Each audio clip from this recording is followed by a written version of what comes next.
In 2024, I spent...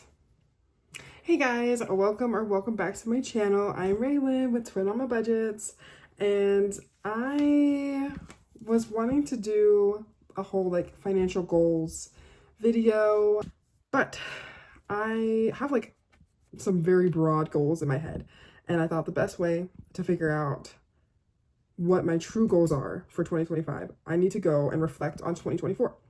So I did a bunch of work. This literally took me 3 days. I went through all of my bank statements from my debit card and my credit cards, put them in different categories to see like how much I really spent in 2024. I've never done this. I've done like maybe a month or two, but never the full year. And it was a lot.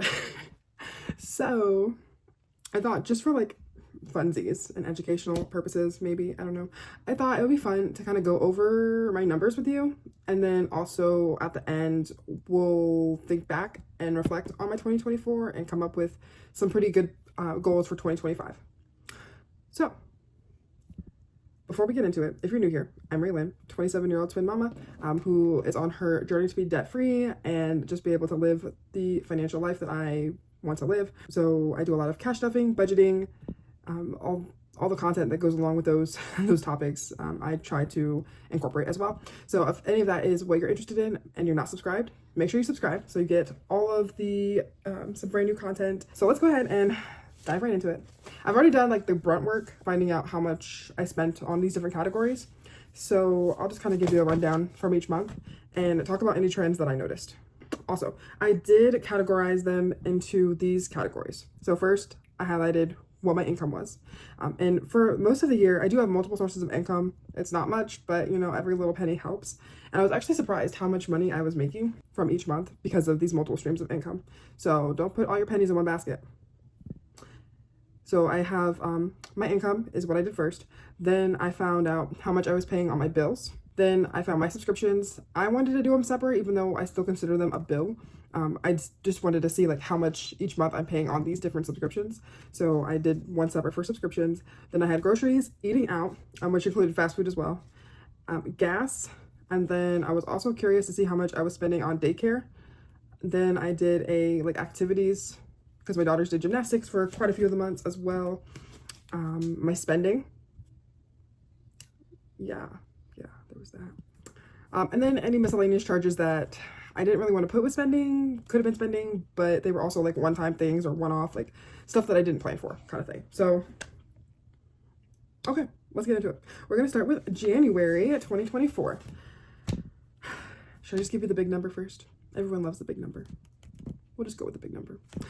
So in total, through all of those categories, I spent $2,326.19. My income was $2,358.56. So not bad. I mean, I wasn't in the red until I added it. I wasn't in the red until I added in like how much money was put in my savings. So like my card, I have it set up where from certain transactions, it'll take like when I swipe the card, it'll take like maybe $1, $2, $3, whatever, and it'll put it straight into my savings. So it is nice because it helps build up my savings. But $35 went towards my savings from that month, and that actually did put me in the red of negative $2.63. So, I mean, it could have been worse. So I spent $804 on bills. Groceries was $456. Don't know where that went. I spent $146 in gas, which is okay. It wasn't like any crazy, like spending was just on $182 that month, which I don't think is too bad. And okay, also, side note, during the first couple months of the year, I was not budgeting. I was behind on majority all of my bills, not gonna lie. And yeah, and this also does not take into account any cash because I also was not tracking any cash transactions. Although during this time, I probably was not using cash.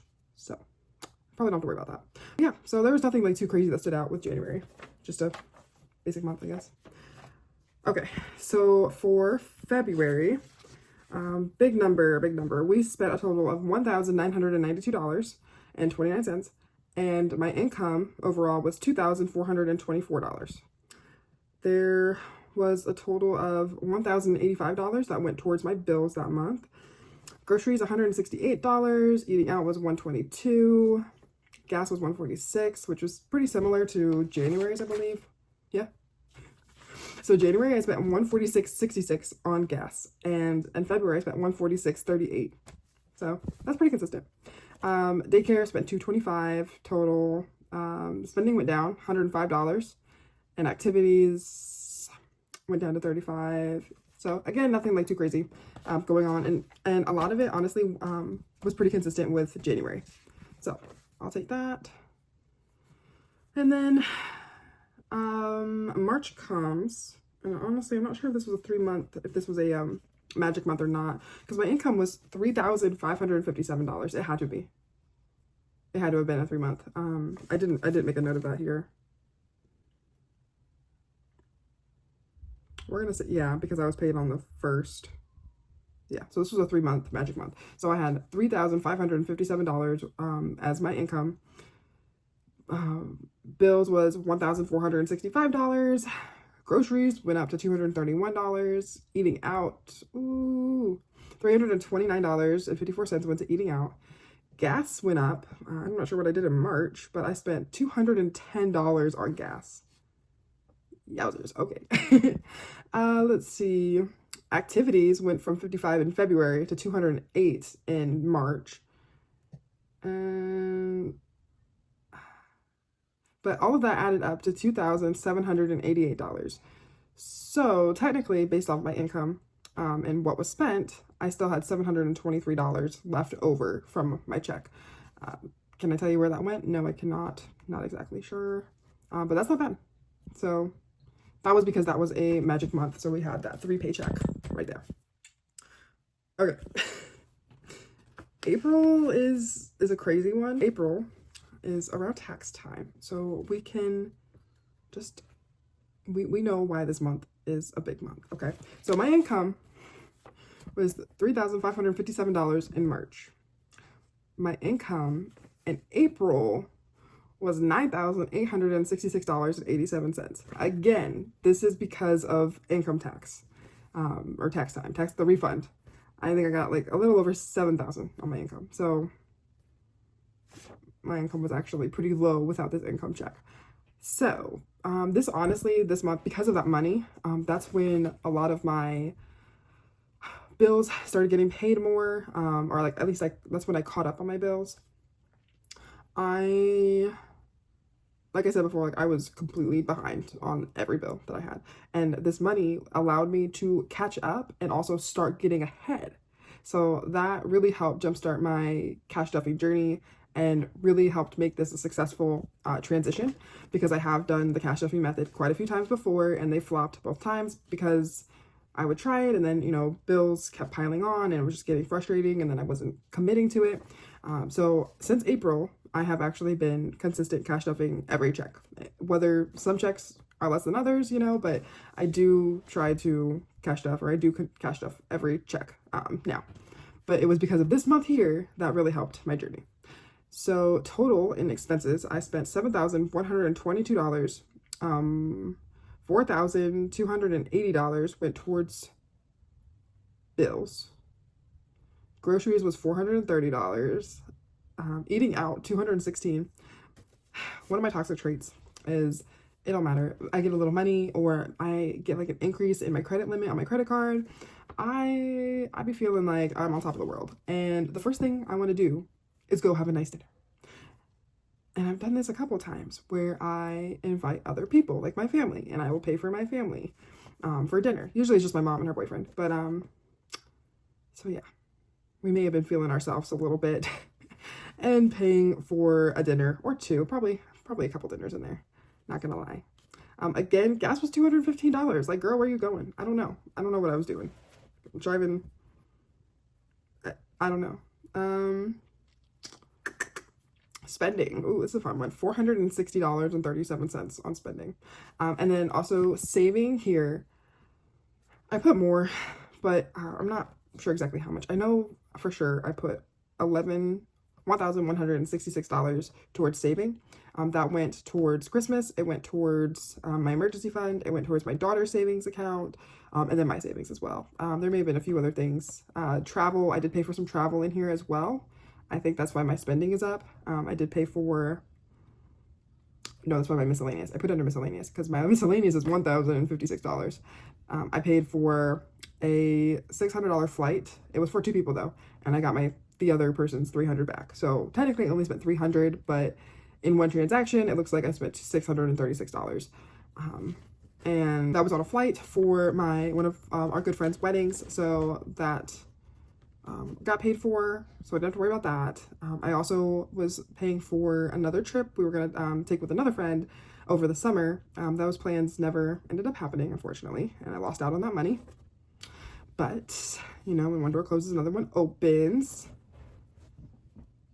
There was actually no opening. I'm not sure where I was going with that. I'm sorry. Okay. Anyway, yeah. That was like the crazy amount. So again, this money here is what helped propel me into the next months to really start saving and getting serious about the whole like budgeting and cash stuffing and all of that. So April was a good month. It was a good month for me. All right, so May I still had a pretty decent income, over $3,000. May, this also was when I first started my second job, or well, I started in April, but I got my first check in May for my second job, which is just part-time. So the first couple checks were like $300, $200, so easily an extra $500, $600 a month, which is nice. So my income went up to the $3,219. Bills was about $1,300 and almost $14. It was $1,378. Groceries and eating out were about the same, $137 for groceries and $178 for eating out. That's still pretty, that's high. I shouldn't be eating out that much, but and then gas went down, $121. That's pretty much what I budgeted at now. I usually budget about $60 every 2 weeks, so I went $120 for gas. So that's pretty decent. I did spend $319 miscellaneous, and I don't have any notes here, so I'm not sure what I spent that on. This is for May. And spending was almost $300. So total expenses was $2,852. And that was about 300 and some change left over. So, I mean, not terrible. Moving on. June. I'm going to do June and July together, just because they're fairly close. So June's income was $2,816, while July's was $3,098. Bills were about the same. I had $1,262 for June and $1,252 for July. That's $1,200. Groceries, not too crazy. $83 in June, $160 in July. Eating out was in the 200s, so that needs to go down. Gas was actually pretty cheap in June, $98, and July was $156. So if you average that out, it equals about $120 if I took the average. June, I had miscellaneous of $347, and I'm not sure why. I really should have made notes. Daycare was about the same. It was $282 in July and $300 in June. So they're pretty, sorry about that. My phone ended up cutting off because of storage. So I'm not really sure where I ended off with June and July, but we're just gonna call that a wrap. Gotta wrap this up. So let's see. August was actually a pretty high month for me with income. I had over $4,000 in income, which is crazy. That also may have been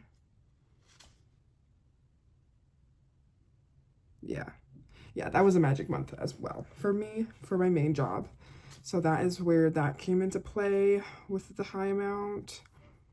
Bills was still $1,760. Grocery, eating out was $318. Okay. Okay. So in August, I started going back to class again. I'm going for nursing. And so I'm paying for my class, because I took one class out of pocket. And I ended up spending $467 in miscellaneous, and that was because of my fall semester expenses. And then I also spent another $417 in spending. So even though I made $4,000, $3,500 of it went towards my bills and all my expenses. So yeah. Let's see. September was another high month. So September and October are both going to be high months of spending. In September, we found out that we had to evacuate our where we were renting because the owners were wanting to sell the house. So they gave us 2 weeks to get our stuff and go. It was one of the most stressful times in our lives, but we got through it. So not only did we have to spend money on packing and all of that fun expenses there, but then we also had to spend money on getting a new place. So my bills was a lot for September. It was $2,300 in September. October, it was $829. I did pay part of October's bills in September, and it shows on here, it shows September, so that's why September was higher than October with bills. So I spent a total of $3,733 in expenses in September. October, I spent $1,843. So it doesn't seem too bad, but it still was a stressful time. I also got a credit card in October, and I put a lot of more spending on that credit card. I spent $332 that month in October. And groceries were $342, but other than that, there wasn't nothing too crazy. November. So November is kind of also a continuation of October. So I got paid $3,200 in income. Bills was $2,600 of that. And then I still spent $384. And then miscellaneous spending was $437. So I spent a total of, like, in all my expenses, I spent $4,469. And I only got paid $3,200. So you can see where credit cards were coming into play here. Big one. And it's just going to get even worse for December. So December, we got paid $3,000. We spent $5,032. But December was also a few things. December was my birthday month, and it was Christmas. I also had saved up quite a bit of money for my my birthday trip that I took, and so I don't think I fully put that in these numbers here, because I'd already saved up this money prior and I used it towards this trip. So it's kind of hard to like tell like how much money I really spent, or like how much it really went over, because technically I didn't go over for my trip. So and I actually had some left over, so I don't really know. Groceries was $517. Don't know why that was. I don't know. Shopping was $715. $394 went towards travel. And then $379 went towards miscellaneous. So now let's go ahead and add these up so we can get the total number of money that was spent.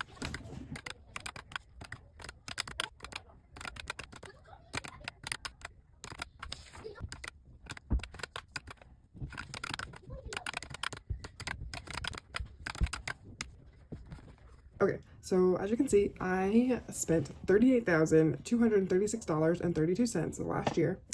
And then when I added up all of my income, I got $44,695.94. So, I mean, at least I made more than I spent, right? And that left me with $6,459 to, I guess, hopefully put in my savings. Yeah.